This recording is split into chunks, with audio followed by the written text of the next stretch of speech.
할렐루야. 우리 한 주 동안 잘 지내셨죠? 지난주에 이어서 같은 제목으로 불굴의 개혁자라는 설교 말씀 함께 나누겠습니다. 자, 느헤미야 13장 10절로 14절입니다. 본문 말씀 함께 읽습니다. 시작. 내가 또 알아본즉 레위 사람들이 받을 몫을 주지 아니하였으므로 그 직무를 행하는 레위 사람들과 노래하는 자들이 각각 자기 밭으로 도망하였기로 내가 모든 민장들을 꾸짖어 이르기를 하나님의 전이 어찌하여 버림바 되었느냐 하고 곧 레위 사람을 불러 모아 다시 제자리에 세웠더니 이에 온 유다가 곡식과 새 포도주와 기름의 11조를 가져다가 곳간에 드림으로 내가 제사장 셀레마와 서기관 사독과 레위 사람 브다야를 창고지기로 삼고 마타디아의 손자 삭굴의 아들 하난을 버금으로 삼았나니 이는 그들이 충직한 자로 인정됨이라. 그 직분은 형제들에게 분배하는 일이었느니라. 내 하나님이여 이 일로 말미암아 나를 기억하옵소서. 내 하나님의 전과 그 모든 직무를 위하여 내가 행한 선한 일을 도말하지 마옵소서. 아멘. 저희는 지금 느헤미야서 13장을 다루고 있고 13장은 성경학자들이 느헤미야의 종교개혁이라고 말하는 그런 부분이에요. 제가 이름 지은 것이 아니고요. 성경학자들이 그렇게 말하고 있습니다. 자, 느헤미야가 종교를 개혁하였다. 그들의 신앙을 개혁하였다. 이것은 우리에게도 중요한 것이다. 제가 그런 취지로 계속해서 말씀드리고 있습니다. 자, 그 첫 번째 개혁이 뭐라고 말씀드렸어요? 모압 사람을 하나님의 총회에 들이지 말라는 말씀을 그들이 보고 그들의 삶의 언저리에 함께하고 있었던 모압 사람과 암몬 사람을 분리하였다. 그것이 느헤미야의 첫 번째 종교 개혁이었어요. 자, 그런데 그렇게 개혁하고 나서 작은 성과가 있을 때에 느헤미야가 원래 살던 페르시아로 돌아갔다가 다시 예루살렘으로 왔다고 말씀드렸습니다. 그 중간에 부재 중이었어요. 부재 중. 그러니까 자신의 기대와는 달리 예루살렘의 형편이 예전만도 못하였다. 그래서 영적인 요요 현상이었다. 제가 그렇게 말씀을 드렸습니다. 그러나 느헤미야가 낙심했을 수는 있지만 그 개혁을 포기하지 않았다고 말씀드렸어요. 그 마지막 9절만 다시 한번 읽습니다. 8절 9절 시작. 내가 심히 근심하여 도비아의 세간을 그 방 밖으로 다 내어 던지고 명령하여 그 방을 정결하게 하고 하나님의 전의 그릇과 소재물과 유향을 다시 그리로 들여 놓았느니라. 하나님의 성전에 있어서는 안 될 사람과 있어서는 안 될 것들이 있었다고 말씀드렸어요. 그러자 느헤미야가 그것을 알고 나서 암몬 사람 도비아와 암몬 사람 도비아의 세간, 우리 젊은 분들 세간이라는 말 아시죠? 세간, 살림살이, 기타 물품들 그 모든 것들을 방 밖으로 내어 던졌다. 그리고 명령하여 그 방을 정결하게 하고 하나님의 전의 그릇과 소재물과 유향을 다시 그리로 들여놓았다. 물리적인 것입니다만 우리가 영적으로 이렇게 적용할 수 있겠어요. 여러분, 저와 여러분들의 삶 가운데 있어서는 안 될 것들을 예수님의 이름으로 명령하여 다 내쫓기를 원합니다. 영적인 것이지만 우리의 삶의 습관일 수도 있고 우리의 삶의 여러 가지 모양일 수도 있어요. 그런데 하나님 앞에 어울리지 않아요. 하나님께서 원치 않으세요. 기뻐하지 않으세요. 그럼 어떻게 해야 됩니까? 방 밖으로, 우리의 심령과 우리의 삶 밖으로 내어 던져야 되는 줄 믿습니다. 그리고 깨끗하게 하고 하나님과 하나님의 것으로 그 자리를 채워야 되는 줄 믿습니다. 여러분, 어제 저희 교회가 대청소하였습니다. 여러분, 지금 느끼셔야 되는 줄 압니다. 일단 유리창이 반짝반짝 하잖아요. 로비에 나가셔가지고 산 쪽을 바라보세요. 평소보다 훨씬 더 아름다운 풍경이라고 느껴지실 거예요. 복도에 나가실 때 유리에 부딪히지 않도록 조심하세요. 어제 자칫 부딪힐 뻔했어요. 너무나 깨끗해가지고요. 자, 그리고 구석구석 잘 정돈한 것이 오늘 본문 말씀과 너무나 잘 어울리는 것 같아요. 그렇게 정결하게 하고 하나님과 하나님의 것으로 채워놓는 저와 여러분 되었으면 좋겠습니다. 자, 그런데 거기에서 개혁이 멈추지 않고 느헤미야는 계속해서 하나님의 말씀이라는 기준을 따라서 자신과 하나님의 백성들의 삶과 신앙을 개혁해 나가는 것을 보게 됩니다. 그 첫 번째 대상은 바로 성전이었어요. 성전. 여러분, 지금은 우리가 하나님의 성전입니다. 할렐루야. 우리가 하나님의 성전이에요. 너희가 하나님의 성전인 것과 하나님의 성령이 너희 안에 거하시는 것을 알지 못하느냐? 주님께서 우리 가운데 말씀해 주셨어요. 그런데 저 시대에는 건물로서의 성전이 있었습니다. 그 성전의 상태에 따라서 예루살렘과 이스라엘 사람들이 어떻게 신앙생활을 하고 있었는지가 어느 정도 드러났다는 것이에요. 워낙에 신학의 중심지였다 보니까 그 성전의 상태가 굉장히 중요하였습니다. 그런데 느헤미야가 와보니까 여러분, 성전이 어떻게 되어 있었어요? 여러분, 방치되어져 있었어요. 10절 말씀 같이 한번 읽어볼까요? 시작. 내가 또 알아본 즉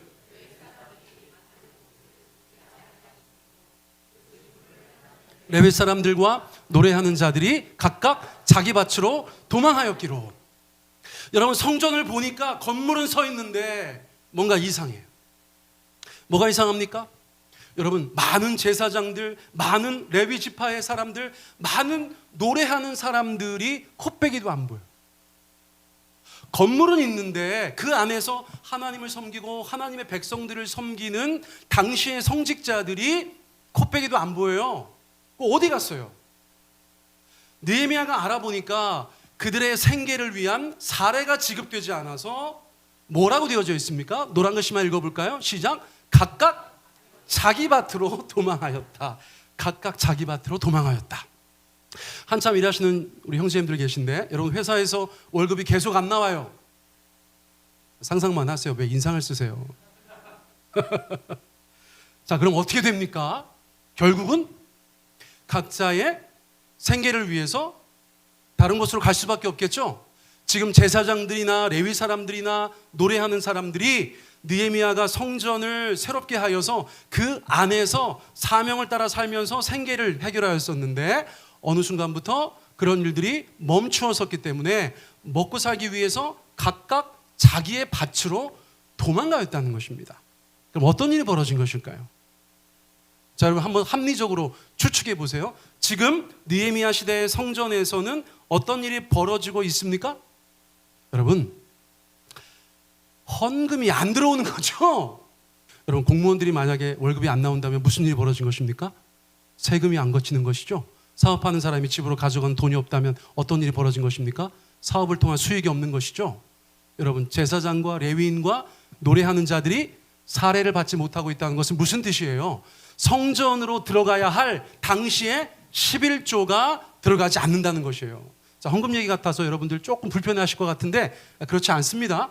구약 성서에서 11조는 이스라엘 백성들과 뗄래야 뗄 수 없는 신앙의 굉장히 중요한 한 부분이었어요. 여러분, 제가 말라기 설교할 때 여러분들 가운데 말씀드렸었어요. 11조는 어떤 성격의 것인가? 농사져서 수확물이 나오면 10개 중에 하나를 하나님 앞에 바쳤어요. 자, 그리고 그것에 대해서 어떻게 사용하는지를 보면 하나님께서 11조에 대해서 어떤 계획을 가지고 계셨는지를 저희가 알 수 있다 말씀드렸어요. 여러분, 그때 그 슬라이드 그대로 가져왔어요. 말라기 설교할 때 나눴던 말씀 그대로 나누는 거예요. 자, 첫 번째, 11조의 성격은 무엇인가? 1번 읽어보시겠어요? 시작. 하나님의 것이다. 우리가 열의 열 것이 다 하나님의 것인데 그 중에 하나를 하나님께 드림으로 열의 열이 하나님의 것인 것을 고백하는 것이 이스라엘 사람들의 신앙이었다고 말씀드렸어요. 여러분, 제가 그 표현을 가장 좋아합니다.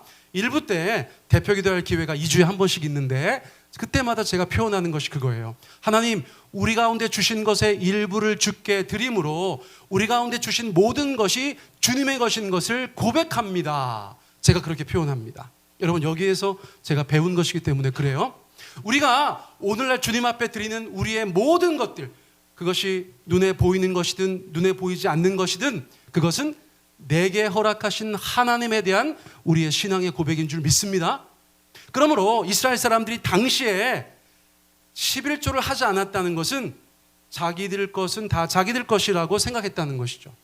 성전에서 그것이 잘 이루어지지 않았는데 아니나 다를까 그들의 삶에서 주권자 되신 하나님에 대해서 심각하게 흔들리고 있었다는 것입니다. 자, 2번 읽어보세요. 시작. 레위인들을 위한 사례였다. 현실적으로 그 11조는 제사장들과 레위인들과 노래하는 자들을 먹여 살리는 것에 쓰여졌다는 것이에요. 하나님께서 그 배추 드시는 게 아니고요. 하나님께서 그 무 드시는 게 아니고요. 하나님을 섬기는 자들, 유대 신앙을 지탱하고 있는 하나님의 사람들 가운데 사례비로 지급되었었다는 것입니다. 자, 3번 읽어볼까요? 시작. 종교시설의 운영 비용이 되었다. 당시 크고 멋진 성전을 운영하기 위한 운영 비용으로도 그 11조가 쓰여졌다는 것이에요. 자, 그리고 네 번째, 우리의 마음 가운데 더 흐뭇한 것이죠. 무엇입니까? 약자들을 위한 구제기금으로 쓰였다. 과부와 고아들을 위하여서 그들에게 11조를 다시 지급하는 그런 것들을 하나님께서 의도해 주셨다는 것입니다. 여러분, 저것은 돈의 문제가 아니고요. 저것은 물질의 문제가 아니고요.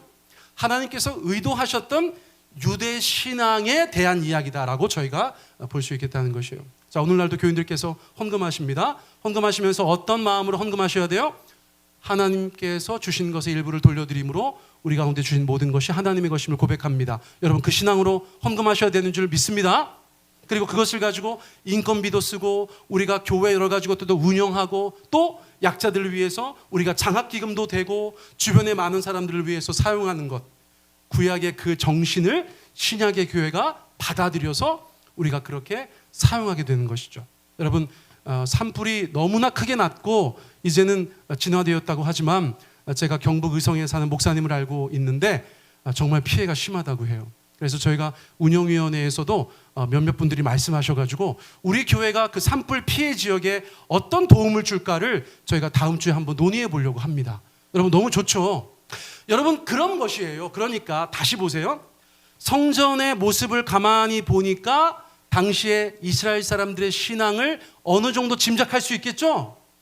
그것들이 하나도 이루어지지 않으니까 하나님 앞에서 성전을 섬기던 사람들이 다 먹고 살기 위해서 도망갔다. 느헤미야가 그 상황을 정확하게 판단하였습니다. 그러면 이제 어떤 것부터 시작되어야 될까요? 그들의 신앙에 있어서 기본적인 것들부터 다시 회복되어져야 하는 것이죠. 느헤미야는 그것도 개혁하는 것입니다. 자, 11절 말씀 같이 한번 읽습니다. 시작. 내가 모든 민장들을 꾸짖어 이르기를 하나님의 전이 어찌하여 버림바 되었느냐 하고 곧 레위 사람을 불러 모아 다시 제자리에 세웠더니. 네, 예전으로 돌아가는 것입니다. 개혁이라는 것은 예전으로 돌아가는 것이에요. 기준으로 돌아가는 것이에요. 온전한 모양으로 돌아가는 것입니다. 그러므로 느헤미야는 도망간 사람들 다 다시 불러서 성전 곳곳에 그 자리에 다시 세웠다는 것이에요. 세웠다는 것은 그들을 위해서 또 사례가 지급되고 사람들은 그들의 믿음을 따라서 11조를 하고 하나님의 백성으로 그들의 삶 가운데 살아가는 것과 연결되었다고도 볼 수 있어요. 그러므로 성전이 정상화되었는데 이스라엘 백성들의 신앙도 제자리를 찾아간다고 볼 수 있겠죠. 여러분, 여러분들은 어떤 모습을 보면 여러분들의 신앙을 어느 정도 짐작할 수 있으세요? 우리 손 집사님은 뭘 보면 지금 손 집사님의 영적인 상태를 알 수 있을까요? 답변하지 마세요. 자, 류 집사님은 본인은 어떤 걸 보면 알 수 있겠어요? 역시나 답변하지 마세요. 여러분, 무엇이든지 그런 것들이 우리 안에 있다는 것입니다. 여러분, 제가 저를 바라보면서 요즘에 이게 내가 잘 안 되네, 내 신앙에 경고등이 켜졌는데 그렇게 여길 수 있는 것이 있지 않겠어요? 여러분, 느헤미야는 그것들까지도 제자리로 돌려놓았다는 것입니다. 자, 물리적인 성전을 제자리에 둔 것이 아니에요. 그 안에서 보이지 않는 가치들, 의미들, 신앙들, 그것을 느헤미야가 새롭게 하였다는 것입니다. 자, 그리고 이제 거기서 멈추지 않고 두 번째, 현실적으로 당시에 예루살렘 사람들이 잘못하고 있었던 것에 대해서도 개혁하는데요. 안식일과 관련된 것이었어요. 자, 15절 어떤 일이 있었는지 저희가 한번 엿보기를 원합니다. 같이 읽습니다. 시작. 그때에 내가 본즉 나귀의 실로 운반하며 포도주와 포도와 무화과와 여러 가지 짐을 지고 안식일에 예루살렘에 들어와서 음식물을 팔기로 그날에 내가 경계하였고. 여러분, 안식일을 지키라는 것은 누구의 말씀입니까? 하나님의 말씀이죠. 여러분, 10계명 중에 몇 계명인 줄 아세요? 4계명이죠. 여러분, 저를 바라보고 있던 분들은 금방 대답하셨을 거예요. 다시 한번 여쭙습니다. 여러분, 안식일 계명은 10계명 중에 몇 번째 계명이죠? 4계명입니다. 안식일을 거룩히 지키라 하였어요. 그런데 우리가 성경을 보다가 1계명, 2계명, 3계명, 4계명은 하나님을 향한 계명이고 5계명부터는 사람을 향한 계명이다. 그렇게 배웠는데 제가 예전에 한번 말씀 전하면서 4계명은 대단히 교집합적인 성격을 가지고 있다 말씀드렸어요. 무슨 말입니까? 하나님을 향한 계명이기도 하고 인간을 향한 계명이기도 하다. 제가 그렇게 말씀드렸던 기억이 있어요. 왜 그럴까요? 여러분, 제가 이 말씀을 여러분들 가운데 소개합니다. 마가복음 2장의 말씀입니다. 우리 주 예수님께서 말씀하신 안식일에 대한 내용이에요. 자, 같이 한번 읽습니다. 시작. 안식일이 사람을 위하여 있는 것이지 사람이 안식일을 위하여 생긴 것이 아니다. 그러므로 인자는 또한 안식일에도 주인이다. 우리 신약교회 성도들이 안식일을 지키지 않습니다. 엄밀히 말하면 안식일은 금요일 밤부터 토요일 저녁까지죠. 여러분, 지금도 안식일 지키는 사람들 있습니까? 없습니까? 있어요. 함정에 안 빠졌네. 수준들이 높아지셨어요.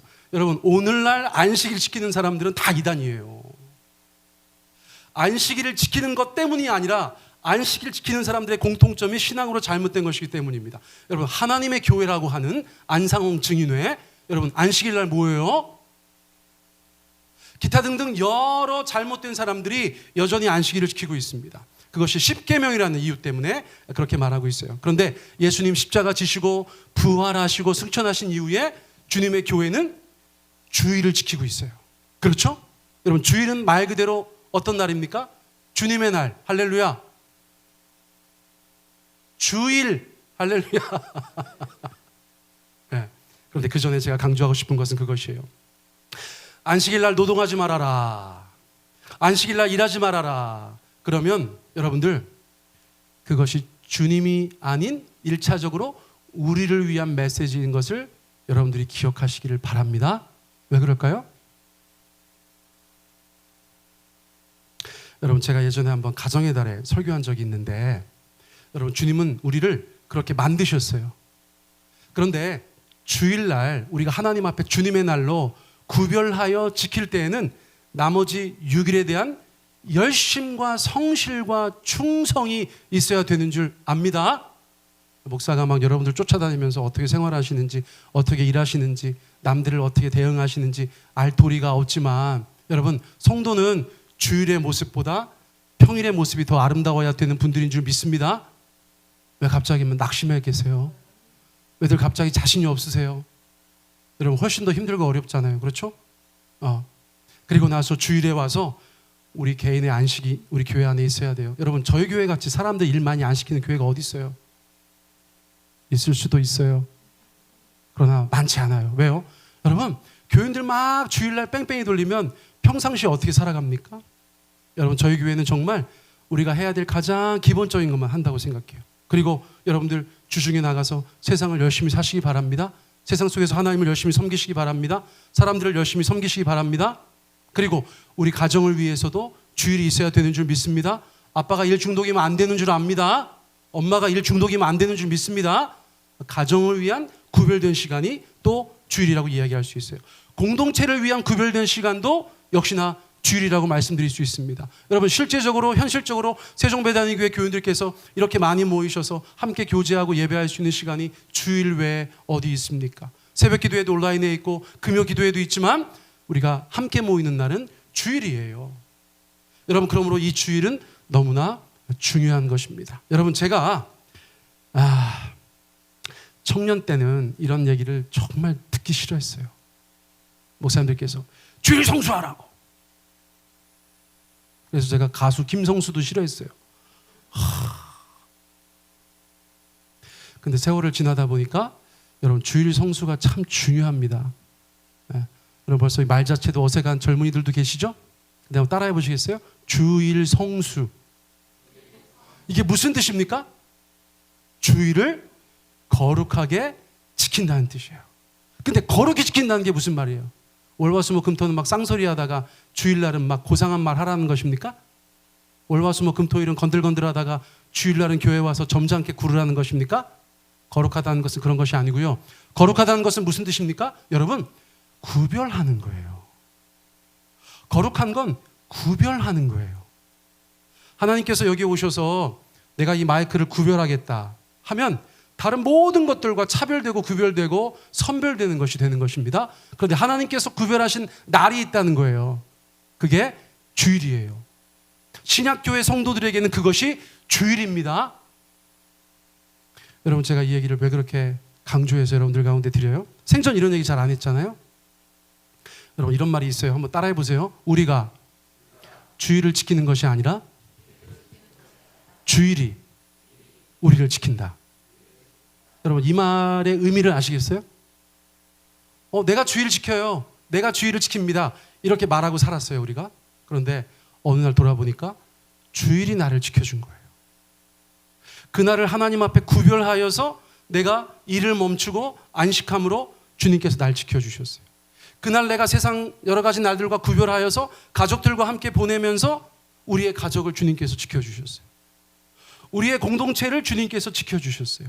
우리의 신앙을 주님께서 지켜주셨어요. 여러분, 제가 어쨌거나 고등학교 때부터 교회 다니고 30대서부터 전도사 목사 소리 들으면서 오늘까지 왔어요. 많은 신자들을 지켜보아 왔습니다. 여러분, 신앙이 흔들리는 분들께서 가장 먼저 드러나는 것은 무엇일까요? 교회 안 나오는 거죠.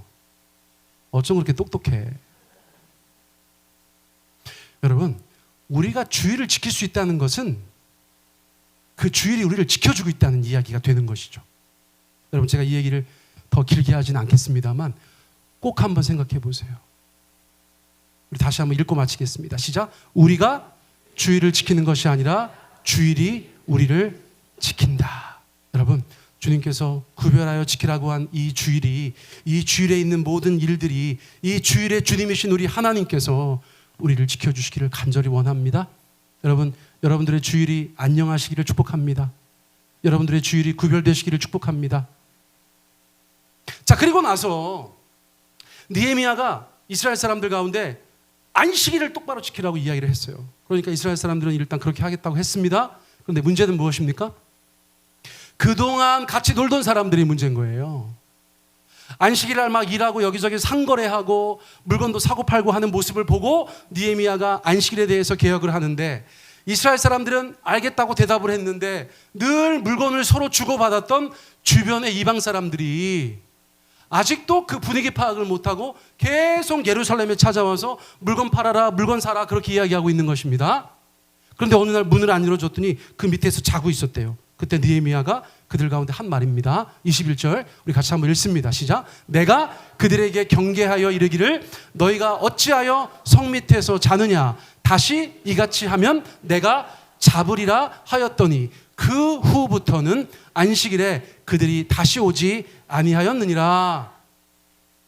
여러분, 늘 와서 전화해서 놀자고 하는 친구들이 있었어요. 늘 주일날 어디 가자고 하는 친척들이 있었어요. 기타 등등 많은 사람들이 있었어요.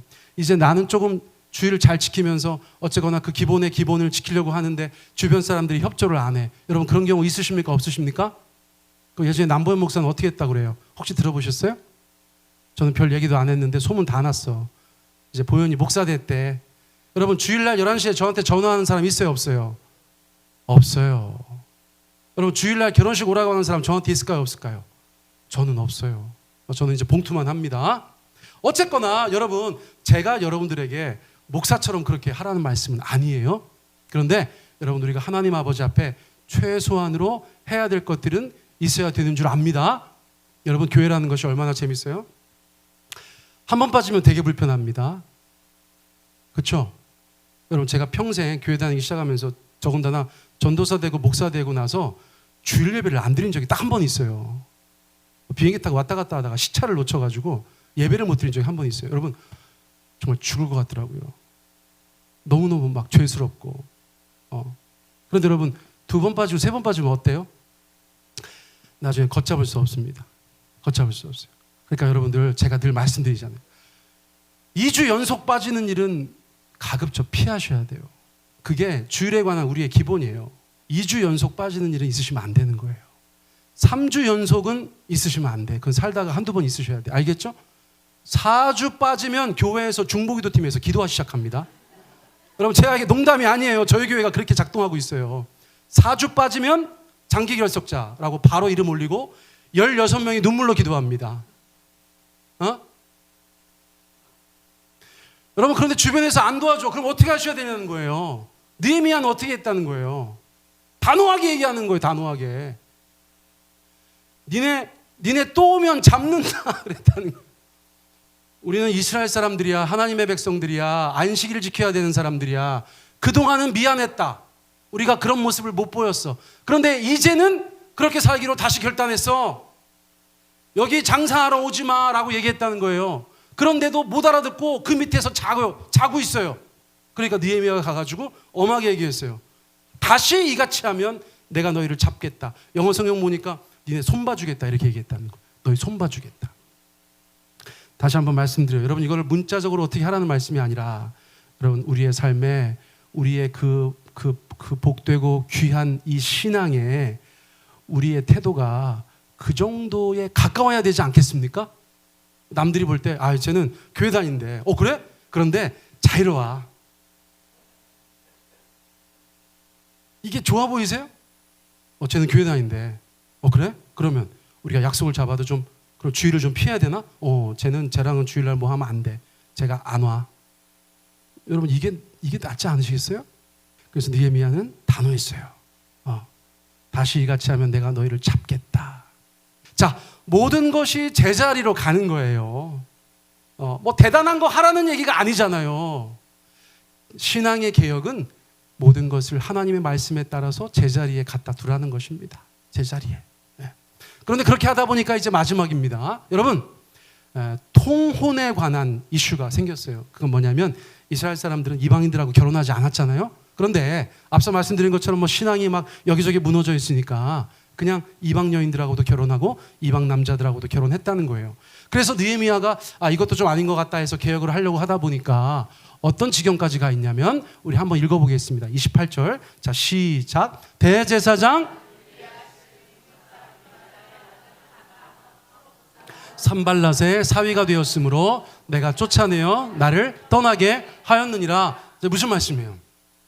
야, 이방인들하고 결혼하지 마라 그랬는데 대제사장 가문에서 이방인과 결혼한 사람이 있었는데, 심지어 그 이방인 가문은 어떤 가문이에요?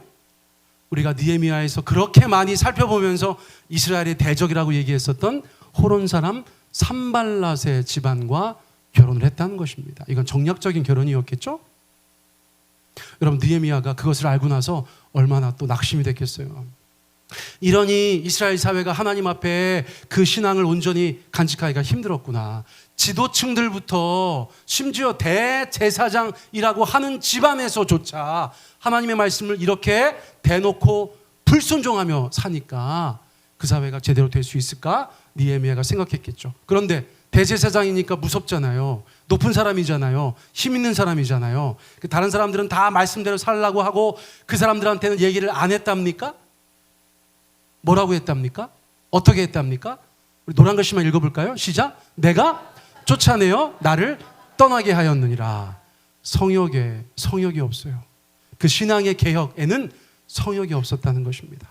여러분, 우리 중에 하나님의 말씀을 따라 살아가야 될 사람들은 우리 모두인 줄 믿습니다. 예외가 없어요? 여러분, 우리 안에 예외가 없어요. 성역이 없어요. 여러분, 그런 신앙의 개혁들이 우리의 삶 가운데서 계속해서 반복되어야 되는 줄 믿습니다. 이제 그리고 급하게 끝내는 이 설교의 마지막은 느헤미야의 마지막 기도예요. 여러분, 느헤미야서의 마지막 9절입니다. 13장 31절. 우리 같이 한번 읽습니다. 시작. 내 하나님이여 나를 기억하사 복을 주옵소서. 여러분, 느헤미야는 자신의 삶을 돌아보면서 이 느헤미야서를 쓰고 있는데 성령께서 그에게 감동하셨을 때 하나님 앞에 그렇게 기도했다는 거예요. 내 하나님이여 나를 기억하여 주십시오.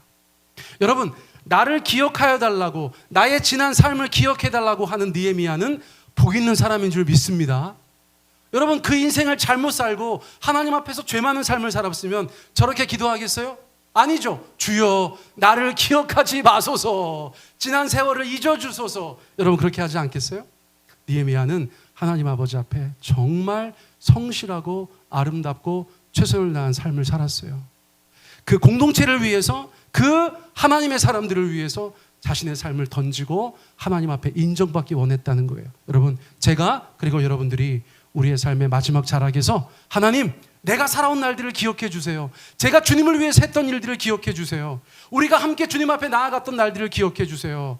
여러분 그렇게 기도할 수 있는 그런 하나님의 교회 공동체가 되기를 간절히 원합니다. 이 땅에 오셨던